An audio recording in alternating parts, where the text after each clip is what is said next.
आज हम लोग एक नया टॉपिक पढ़ने जा रहे हैं जिसका नाम है इम्पल्स एंड मोमेंटम, और इससे रिलेटेड कुछ न्यूमेरिकल प्रॉब्लम्स भी हम इसमें देखेंगे। तो पहले हम बात करते हैं एग्जैक्टली इम्पल्स और मोमेंटम होते क्या है। ठीक है, सपोज करिए जैसे कोई आपके पास एक बॉडी है जिसका मास है m, और इसके ऊपर कई सारे फोर्सेज अप्लाई हो रहे हैं, मल्टीपल फोर्सेज, और उन सभी का रिजल्टेंट अगर आपके पास कैपिटल आर है तो हमने इसके लिए न्यूटन सेकंड लॉ पढ़ा है। जैसे सपोज करिए वो मोशन में भी है that F equal to m a, कि नेट फोर्स जो होगा वो m के मास को एक का एक्सेलरेशन देगा। यहाँ पर अगर आपके पास वेलोसिटी जो है वो वेरिएबल वेलोसिटी है with respect to the time, तो हम यहाँ पे एक्सेलरेशन को किस तरीके से लिख सकते हैं, दैट dv/dt। ठीक है ना, यानी कि change in velocity divided by और चेंज इन टाइम जो हमारे पास वैल्यू होगा। इसे v की वैल्यू को इस इक्वेशन में पुट करिए और इसको थोड़ा सा रीअरेंज करिए, इस dt को इस रिजल्टेंट फोर्स के साथ मल्टीप्लिकेशन में लीजिए और उसके बाद में दोनों साइड से यहाँ पे इसको इंटीग्रेट करिए। तो आप देखेंगे और इंटीग्रेशन की लिमिट सपोज करिए जैसे इनिशियली जो वेलोसिटी है वो हमारी u है जब टाइम t इक्वल टू 0 है, और जब time t equal to t है उस टाइम पे वेलोसिटी जो हमारे पास स्मॉल v हो जाती है। तो अगर हम दोनों साइड इसको इंटीग्रेट करें तो आप देखेंगे कि राइट साइड में जब इसको सॉल्व करेंगे that is mv minus mu, आप पुट करके सॉल्व करेंगे, यहाँ से v आएगा और लिमिट्स पुट करके सॉल्व करिएगा तो that is mv minus mu। और लेफ्ट साइड की वैल्यूज को हमने इसी तरीके से इसको रहने दिया इंटीग्रेशन के फॉर्म में। तो ये जो क्वांटिटी है लेफ्ट साइड वाली ये हमारे पास कहलाती है दैट इज द इम्पल्स। और आप ध्यान रखिएगा अगर हमारे पास जो रिजल्टेंट फोर्स है, ये कह सकते हैं कि जो फोर्स है वो as a function of time है, ठीक है, तो वहाँ पे वेरिएबल है तो हमने 0 से t लिमिट के फॉर्म में इसको ऐसे ही रहने दिया। ठीक है, तो ये पूरी क्वांटिटी हमारे पास क्या कहलाएगी, इम्पल्स। और ध्यान रखना इसका जो यूनिट होगा that is Newton into second. वहीं पे अगर रिजल्टेंट r जो है ये हमारे पास कांस्टेंट हो जाए ड्यूरिंग द टाइम इंटरवल जो हम 0 से t की बात कर रहे हैं उसके बीच में, तो इस वैल्यू को ही हम क्या लिख सकते हैं, r इनटू कैपिटल P। और फाइनली अगर हम देखें यहाँ पे तो सिंपली हम इस इक्वेशन को बोल सकते हैं that impulse equal to final momentum minus initial moment. ये जो क्वांटिटी हमने यहाँ पे लिखी है m इनटू v, किसी भी ऑब्जेक्ट का मास और उसकी वेलोसिटी से हम मल्टीप्लाई करते हैं तो उसको हम क्या बोलते हैं, that is known as the momentum. तो सिंपल सी बात है, लेफ्ट साइड हमारे पास क्या होगा, इम्पल्स, और राइट साइड में क्या होगा, दिस इज फाइनल मोमेंटम और दिस इज इनिशियल मोमेंटम। ठीक है, इनिशियल वेलोसिटी के साथ मास का मल्टीप्लाई करेंगे तो इनिशियल मोमेंटम मिलेगा, फाइनल वेलोसिटी के साथ करेंगे तो फाइनल मोमेंटम मिलेगा। ध्यान रखिएगा जो हमारा राइट हैंड साइड टर्म है वो हमारे पास क्या है, एक वेक्टर क्वांटिटी है, तो लेफ्ट हैंड साइड का जो टर्म है वो भी क्या होगा, एक वेक्टर क्वांटिटी ही होगा। ठीक है ना, तो इस तरीके से आप देख सकते हैं कि जो हमारे पास इम्पल्स होता है that is equal to final momentum minus initial momentum. और ये इक्वेशन हम जब अप्लाई कर रहे हैं तो उस टाइम पे सबसे बेस्ट है कि r, u और v यानी कि net resultant force, initial velocity और फाइनल वेलोसिटी की डायरेक्शन अगर सेम है तो वहां पे इस इक्वेशन को हम बहुत ही अच्छी तरीके से या सबसे बेस्ट तरीके से अप्लाई कर सकते हैं। यहीं पे अगर आपसे कभी पूछा जाए कि इम्पल्स मोमेंटम एग्जैक्टली उसका जो प्रिंसिपल है उसके बारे में बताइए, तो आप लिख सकते हैं कि the component of the resulting linear impulse along any direction is equal to change in the component of momentum in that direction। अब इसी पे बेस हम लोग कुछ न्यूमेरिकल सॉल्व करते हैं कि किस तरीके से हम जो न्यूमेरिकल प्रॉब्लम्स हैं उनको सॉल्व कर सकते हैं। तो पहला क्वेश्चन मैंने यहाँ पे जो लिखा है, this is given a block, a 1500 block is in contact with a level plane, the coefficient of friction between the two contact surfaces being 0.1। यानी कि जो ब्लॉक है वो जिस सरफेस पर रखा है वो हमारे पास क्या है, दोनों के बीच में एक फ्रिक्शन है और उसके लिए कोएफिशिएंट ऑफ फ्रिक्शन की वैल्यू आपको गिवन है 0.1। If the block is acting upon by a horizontal force of 300 newton, साथ ही साथ एक हॉरिजॉन्टल फोर्स 300 न्यूटन का अप्लाई हो रहा है, what time will elapse before the block reaches a velocity of 16 metre पर second starting from the rest. तो हमें बताना है इसमें कि कितना टाइम लगेगा इस ब्लॉक को 0 से लेके ये पर्टिकुलर 16 मीटर पर सेकंड की वेलोसिटी अचीव करने के लिए। और साथ ही साथ फिर उसमें सेकंड पार्ट में पूछा कि अगर हम इस 3 न्यूटन के फोर्स को हटा दें, जाहिर सी बात है ये ब्लॉक आगे क्या होगा, अंडर फ्रिक्शन मूव कर रहा होगा और फ्रिक्शन बैकवर्ड डायरेक्शन में होगा, जाहिर सी बात है मोशन के ऑपोजिट डायरेक्शन में फ्रिक्शन की बात करते हैं तो ये ब्लॉक क्या हो जाएगा, आगे जाकर रुकेगा। तो कह रहा है कि अगर 300 न्यूटन का फोर्स हटा दें तो कितनी देर के बाद वो ब्लॉक रुक जाएगा। ये दो पार्ट हमें इसमें सॉल्व करने हैं और देखिए यहाँ पर उसने मेंशन भी कर दिया, solve the problem using impulse momentum equation. अगर ये क्वेश्चन आपको इस क्वेश्चन में ये लास्ट टाइम नहीं गिवन होती तो आपके पास बहुत सारे तरीके इसको सॉल्व करने के लिए आप डे-लैम्बर्ट्स प्रिंसिपल भी अप्लाई कर सकते हैं और साथ ही साथ यहाँ पे क्या कर सकते हैं, न्यूटन सेकंड लॉ अप्लाई करके भी इस क्वेश्चन को सॉल्व कर सकते हैं। लेकिन यहाँ पे क्या है हमारे पास, जब ये वैल्यू हमें यहाँ पे सॉरी ये जो लास्ट जो हमें लाइन है यहाँ लिख के दे दी अगर क्वेश्चन में, तो हमारे पास फाउंडेशन है कि हमें इसी प्रिंसिपल से ही इसको सॉल्व करना है। इस प्रिंसिपल अप्लाई करना भी बहुत आसान है, बहुत आसानी से हमारी प्रॉब्लम सॉल्व हो जाती है। जैसे हमारा वर्क एनर्जी मेथड था उसको अप्लाई करके हम प्रॉब्लम को बहुत आसानी से सॉल्व कर लेते हैं। तो हम क्या करते हैं यहाँ पे इस ब्लॉक के लिए in between t equal to 0, जैसे सपोज करिए t इक्वल टू 0 की कंडीशन है और लास्ट में जहां रुक जाता है वो t equal to t second की कंडीशन है, उसके बीच में हमने एक फ्रिक्शन कह सकते हैं t इक्वल टू कुछ सेकंड पे जाके हमने ये डायग्राम यहाँ पे बनाया है, जो कि हमारा t इक्वल टू 0 से लेकर t इक्वल टू t के बीच में किसी पोजीशन पे होगा। तो आप देखेंगे कि ब्लॉक का वेट w डाउनवर्ड डायरेक्शन में एक्ट कर रहा है, reaction force from the ground surface this is r, और ध्यान रखना ये सरफेस मैंने डॉटेड लाइन से बनाया है। हमेशा जब भी फ्री बॉडी डायग्राम बनाएंगे तो कॉन्टैक्ट सरफेस को आप डॉटेड लाइन से वहां पे शो कर सकते हैं, सॉलिड लाइन से नहीं बनाना है, इस चीज को ध्यान रखिएगा। 300 न्यूटन का फोर्स अप्लाई हो रहा है हॉरिजॉन्टल डायरेक्शन, तो उसका मोशन क्या होगा, राइटवर्ड डायरेक्शन में, और तो फ्रिक्शन क्या हो जाएगा, लेफ्टवर्ड डायरेक्शन में। तो हम पहले क्या काम करते हैं, फ्रिक्शन की वैल्यू कैलकुलेट करते हैं, और आप देखेंगे कि वर्टिकल डायरेक्शन में कोई मोशन नहीं हो रहा है तो वर्टिकल डायरेक्शन के फोर्सेस को बैलेंस करिए, यहाँ से आपको रिएक्शन फोर्स की वैल्यू मिलेगी, और साथ ही साथ फ्रिक्शन हमारे पास इन दोनों कॉन्टैक्ट सरफेसेस के बीच में क्या हो जाएगा, म्यू इनटू आर, और यहाँ पे एक सिंगल म्यू की वैल्यू हमें गिवन है व्हिच इज 0.1, और ध्यान रखना कभी-कभी क्वेश्चन में म्यू एस और म्यू के दोनों गिवन होगा, mu S means coefficient of static friction और म्यू के मतलब कोएफिशिएंट ऑफ डायनामिक फ्रिक्शन। अब म्यू एस और म्यू के की वैल्यू जब आपको गिवन है तो आपको उसमें से कौन सी वैल्यू अप्लाई करनी है आपको ध्यान रखना है, क्योंकि हम काइनेटिक्स की बात कर रहे हैं, तो वहां पे म्यू की वैल्यू अप्लाई करेंगे, म्यू एस को ड्रॉप कर देंगे। ये जस्ट बिकॉज ऑफ की कंफ्यूजन करने के लिए थोड़ा सा क्वेश्चन में आपको कभी-कभी ये वैल्यू या एक्स्ट्रा डाटा आपको गिवन होता है, लेकिन हमें बहुत ही वाइजली चूज करना है कि कौन सा म्यू हमें यहाँ पे यूज करना है।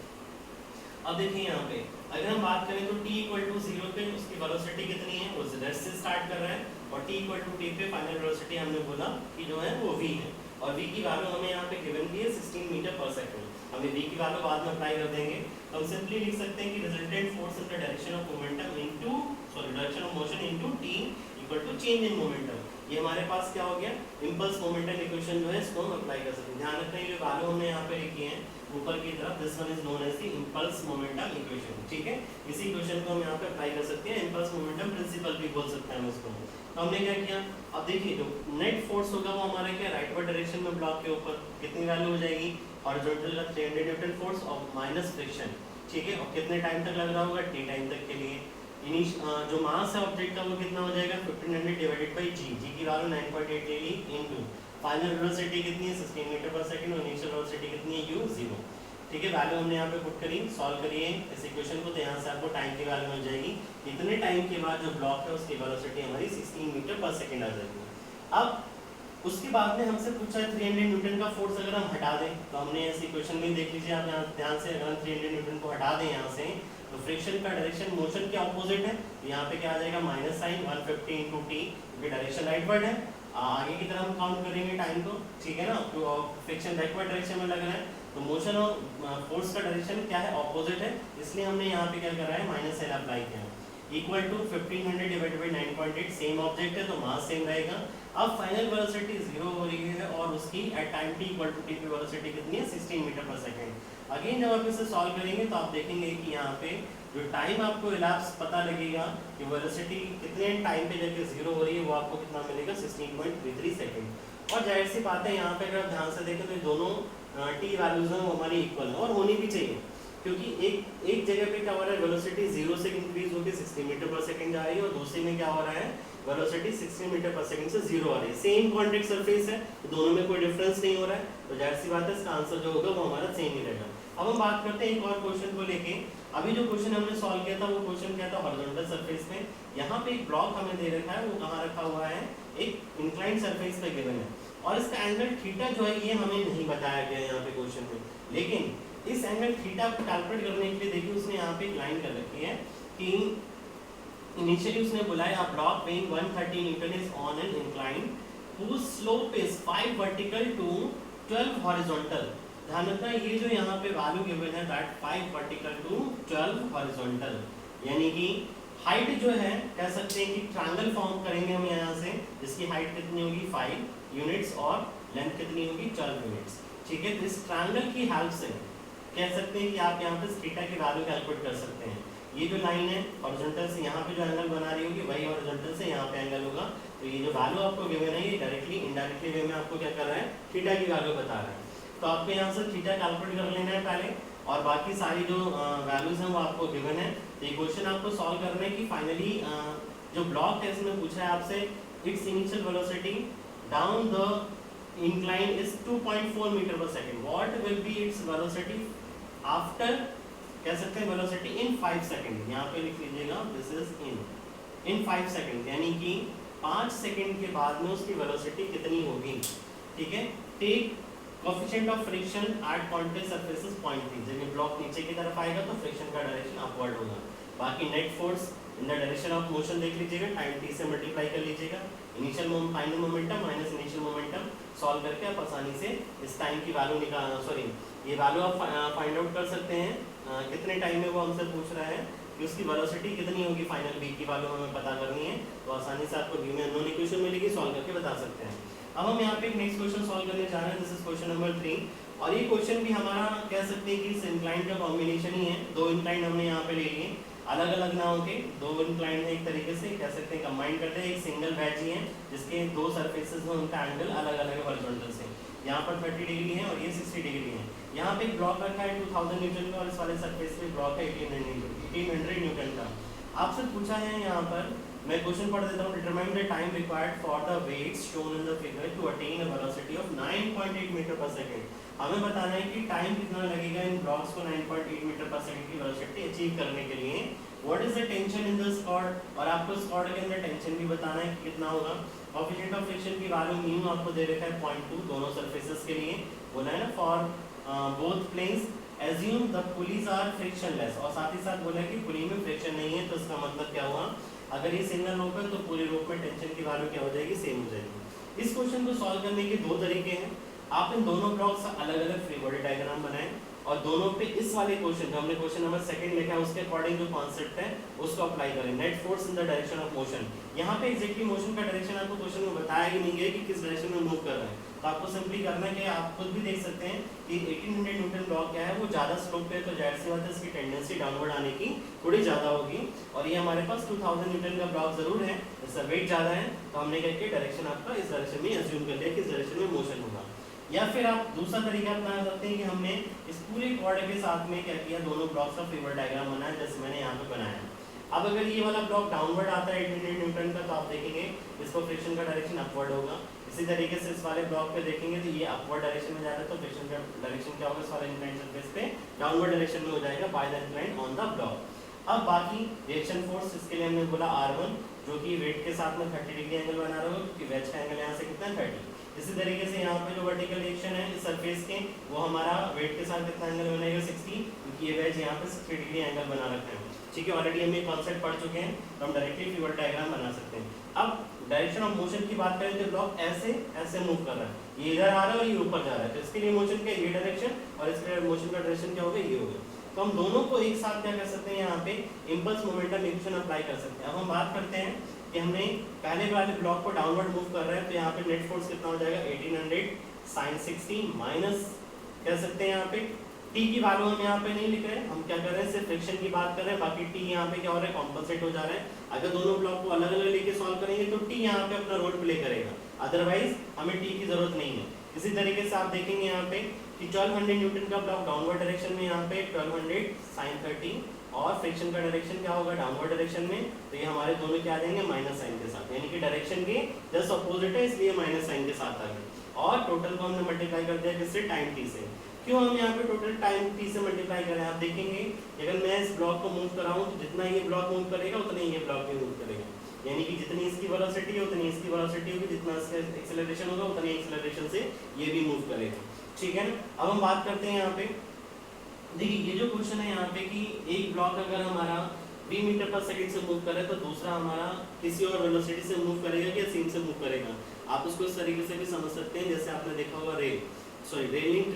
ट्रेन में आपने देखा होगा कि इंजन की जो वेलोसिटी होती है, जिस वेलोसिटी से इंजन मूव कर रहा होता है उसी वेलोसिटी से बाकी उसके जितने कंपार्टमेंट है वो भी मूव कर रहे होते हैं। ऐसा नहीं कि मतलब इंजन हमारा 40 किलोमीटर पर आवर की स्पीड से जा रहा है, उसके जो जितने भी कंपार्टमेंट्स है वो अलग अलग वेलोसिटी से मूव कर रहे हैं, ऐसा नहीं होता है। ठीक है, तो आप वहीं से समझ सकते हैं कि जितने वेलोसिटी से ये ब्लॉक मूव करेगा उतनी वेलोसिटी से ये वाला ब्लॉक भी मूव करेगा। तो हमने इंपल्स वाला पार्ट यहाँ पे लिख लिया। राइट साइड में हम क्या कर सकते हैं, टोटल वेट के साथ एक तरीके से हम v और u की वैल्यू पुट कर सकते हैं m into डेल्टा v। तो टोटल मास हमारे पास कितना हो गया, दिस इज 1800, दिस इज 2000, तो 2000 प्लस 1800 डिवाइडेड बाय 9.8, क्योंकि वेट गिवन है, मास निकालेंगे इनटू फाइनल वेलोसिटी हमें निकालनी है, इनिशियल वेलोसिटी हमारे पास 0 है। सॉल्व करेंगे तो आपको यहाँ से वैल्यू है कह सकते हैं पहले फ्रिक्शन फोर्स की वैल्यू की दोनों सरफेसेस पे कैलकुलेट कर लीजिए। F1 वर्टिकल डायरेक्शन में फोर्सेस को बैलेंस करके R1 निकालिए, यहाँ से R2 निकालिए और फिर F1 की वैल्यू म्यू इनटू R1 और F2 की value mu into R2 put करके दोनों को सॉल्व कर लीजिए। तो यहाँ से आपको F1 मिलेगा 346.41 न्यूटन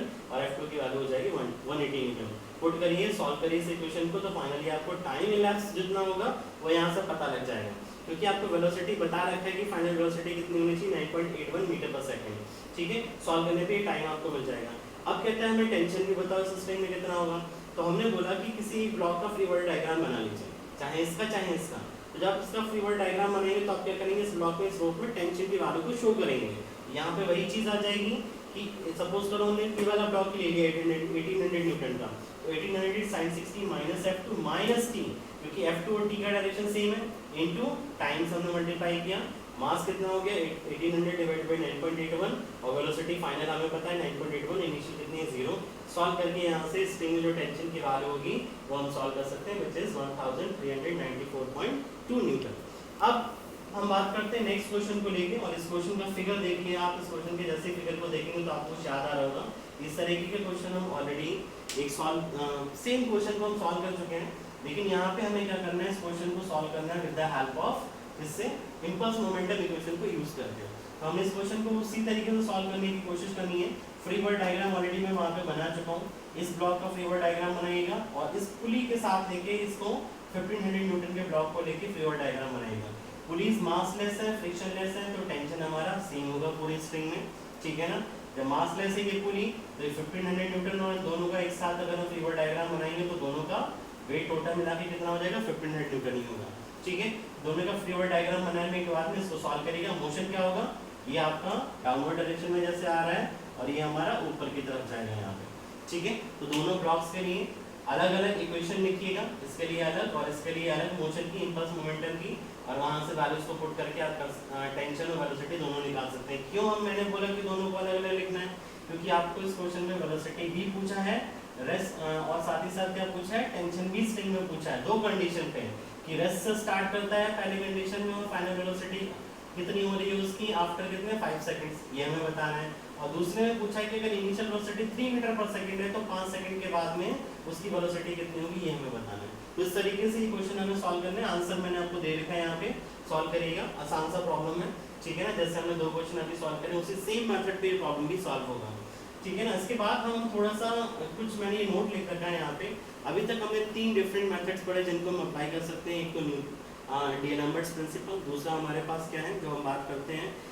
एनर्जी, जो हमारे पास वर्क एनर्जी प्रिंसिपल है, और तीसरा हमारे पास क्या हो गया इंपल्स मोमेंटम प्रिंसिपल। अब ये तीनों प्रिंसिपल कहाँ पे अप्लाई हो रहे हैं, आपके पास अगर कोई जनरल काइनेटिक प्रॉब्लम आए तो तीनों में से किसी भी प्रिंसिपल को अप्लाई करके आप उसे सॉल्व कर सकते हैं, या हमारे पास कह सकते हैं न्यूटन सेकंड लॉ को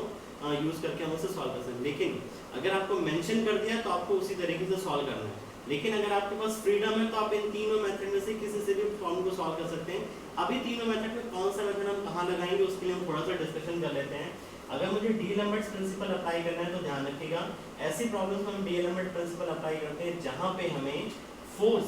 और एक्सेलरेशन के बारे में क्या है बात की गई, ठीक है ना। काइनेटिक्स की प्रॉब्लम है और फोर्स और एक्सेलरेशन के बारे में स्पेशली बात है। दूसरा क्या है, वर्क एनर्जी मेथड को हम अप्लाई करते हैं जहाँ पे फोर्स हमारा गिवन है, वेलोसिटी हमारा गिवन है और डिस्प्लेसमेंट के बारे में बात हो रही है, तो हम वहाँ पे अपना वर्क एनर्जी मेथड यूटिलाइज करते हैं। और लास्ट जो हमने आज ही बात करा है इंपल्स मोमेंटम मेथड, तो आपने देखा अभी टाइम के बारे में, मास के बारे में हमें, मतलब फोर्स के बारे में हमें पता है, टाइम के बारे में हमें पता है, और साथ ही साथ वेलोसिटीज के बारे में अगर हमें पता है तो वहाँ पे क्या कर सकते हैं, इंपल्स मोमेंटम मेथड को यूज करके उस प्रॉब्लम को सॉल्व कर सकते हैं, ठीक है। तो स्टूडेंट्स इस तरीके से हम इंपल्स मोमेंटम के जो क्वेश्चंस हैं प्रिंसिपल को अप्लाई करके सॉल्व करते हैं। आप कुछ क्वेश्चंस की और प्रैक्टिस घर पे जो भी आपके पास बुक अवेलेबल है उससे कर सकते हैं। और आज का ये टॉपिक जो हमारा था ये सिंगल लेक्चर का ही टॉपिक है, तो आज ये लेक्चर का टॉपिक हमारा यहीं पे फिनिश होता है। बाकी हम नेक्स्ट क्लास में जो है वो हमारा जो लास्ट टॉपिक है that is the conservation of momentum related to the 4th unit, उसके बारे में डिस्कशन करेंगे। आज के लिए इतना ही, थैंक यू।